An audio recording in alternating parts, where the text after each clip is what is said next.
No Palmeiras a situação não é tão diferente. Mais um tropeço, a chance de ver o Flamengo encostar no Campeonato Brasileiro e a necessidade de classificação nas Copas. Estamos falando da questão financeira do Verdão, o segundo clube mais rico do país. Tem as últimas de mercado, bastidores, finanças. Fala aí pessoal, eu sou Jorge Nicola, bem-vindos a mais um vídeo do canal, sempre bom ter vocês por aqui, sem perder tempo, pedir para deixar like, se inscrever no canal e ativar as notificações antes das notícias.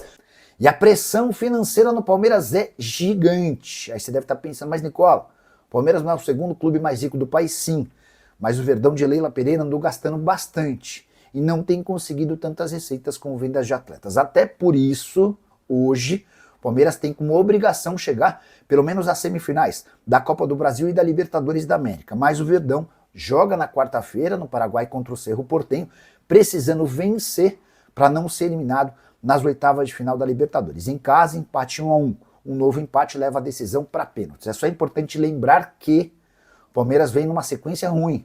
Além do empate contra o Cerro em casa, nesse sábado o Verdão saiu ganhando do Fluminense por 1-0, fez 2-1 e tomou a virada tendo perdido por 3-2.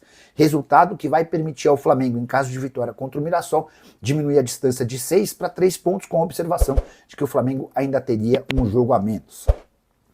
Só para completar, registrar, se o Palmeiras tropeçar na Copa do Brasil ou na Libertadores, vai precisar aumentar as receitas com vendas de atletas. Palmeiras que havia projetado para 2026 uma arrecadação com transferências de jogadores de 400 milhões de reais, só que ele conseguiu até agora apenas 126 milhões de reais. Para falar o português claro, se o Palmeiras cair para o Cerro Porteño na próxima quarta-feira, a tendência é que a Leila precise negociar em caráter de urgência jogadores titulares que ela venha rejeitando propostas recentemente. Só para completar, registrar também a briga de Abel Ferreira, a discussão do Abel com o jornalista depois da partida no Maracanã. O jornalista fez uma pergunta longa, colocando um pouco da análise dele. O Abel não gostou e disse que esperava uma pergunta e não uma análise. Depois o jornalista fala, você está contente, satisfeito com o desempenho do Palmeiras? E o Abel admitiu que não, que o time está devendo. E você o que pensa sobre a fase do Palmeiras? O Abel é o grande culpado? Tá na hora de encerrar o contrato do Abel? Usa o espaço para comentário para deixar registrada a sua opinião, beleza? Palestrina, Nicola, Abel corre risco de queda se não passar pela Libertadores. Safonov eu duvido, cara.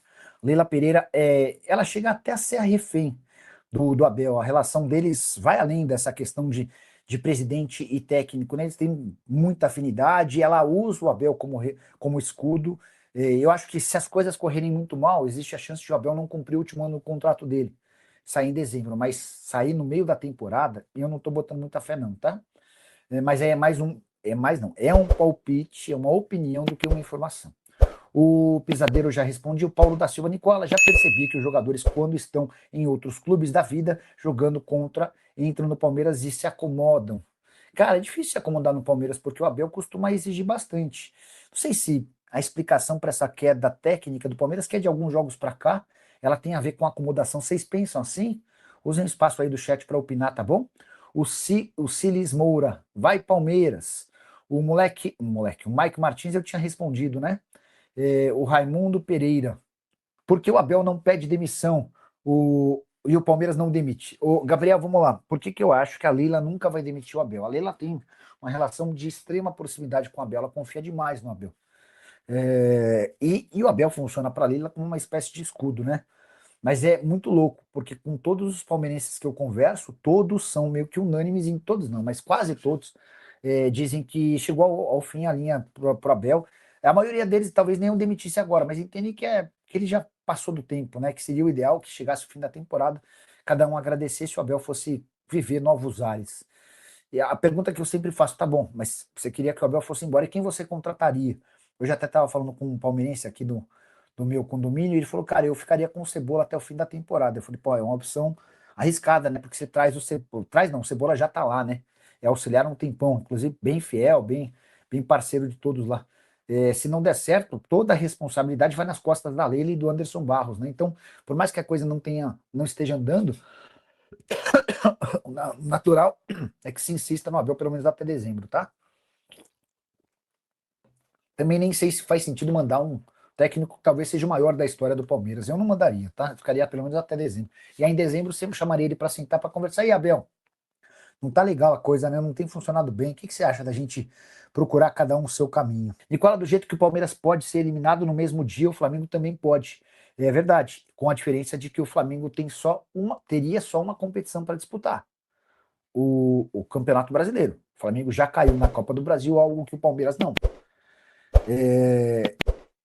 O que dá para dizer é que assim, ó, se o Palmeiras cai na quarta-feira, o Palmeiras vai precisar vender jogador para fechar a conta.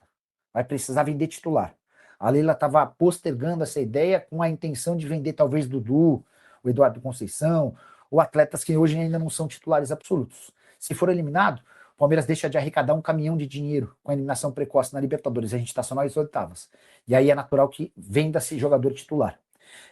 Já no caso do Flamengo, não. Se for eliminado, aí eu imagino uma caça às bruxas. Porque um elenco que investe 50 milhões de reais por mês em folha, que gastou 315 milhões de reais só num atleta, no Paquetá, esse Flamengo não pode se contentar só com o Campeonato Brasileiro. Já caiu para o Vitória de forma precoce e absolutamente inesperada na Copa do Brasil, cairia nas oitavas para o Cruzeiro. Semana bem delicada para os dois clubes mais ricos do país, não tenho a menor dúvida disso, tá bom?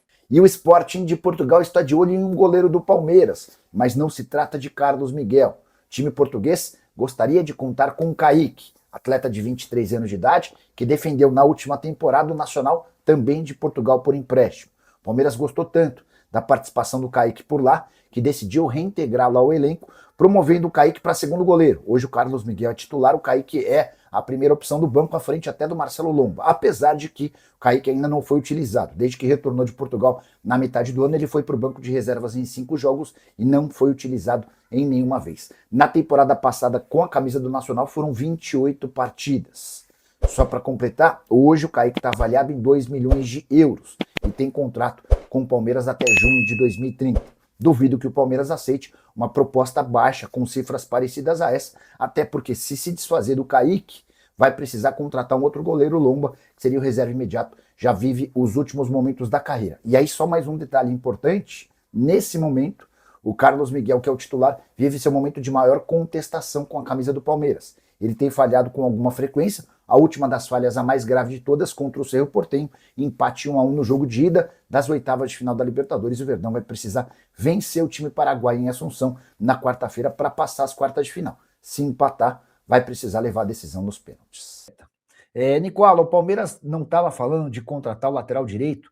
Quem é Marcos Luiz Antônio, que vai contratar? Não é o Palmeiras, já que é a lateral a unha. Vamos lá, Marcos. Todas as últimas vezes que eu conversei com o pessoal do Palmeiras, todas as vezes eu ouvi que o Palmeiras não ia contratar reforços, tá? Tinha perguntado sobre Fabinho, que está livre no mercado, não queremos. Perguntei sobre Luiz Henrique, não queremos.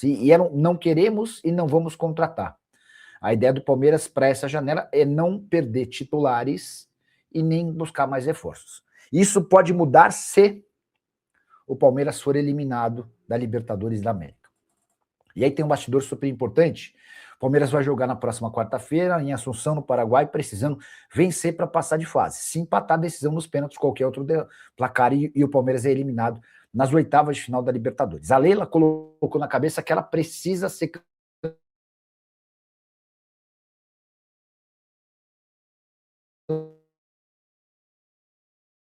campeã da Libertadores, de deixar o Palmeiras, tá? No momento em que deu uma travada em vocês. Espero que estejam, enquanto isso eu vou continuar falando por aqui. Então, estão me vendo, beleza. É que tinha dado uma travada aqui, não sei se travou para vocês também. Mas a Leila está obcecada com a ideia de sair da presidência do Palmeiras em dezembro do ano que vem com pelo menos um título de Libertadores. É o que está faltando para ela. E é por isso que ela abriu mão, desistiu de vender atletas que são titulares. Se o Palmeiras for pelo Cerro, porque o Palmeiras vive uma realidade financeira um pouco mais complicada. Mas enfim, bora voltar à nossa programação normal. Nem lembro mais do que eu estava falando, mas acho que eu já tinha... estava falando sobre o Palmeiras, a obsessão da Leila por Libertadores da América. Se o Palmeiras for eliminado pelo Cerro, cara, eu acho até provável que a Leila utilize esse resto de janela no futebol europeu para vender alguns titulares. Porque o grande objetivo dela, que é ser campeã da Libertadores, passa a ter oportunidade apenas em 2027, beleza? Rapaziada, boa, mais um giro de notícias exclusivas e atualizadas do mercado da bola do maior clube brasileiro, claro, quem tá falando do Verdão. Muito obrigado a todos vocês que estão nos acompanhando por aqui. Então é isso, um grande abraço e até o próximo vídeo, fui.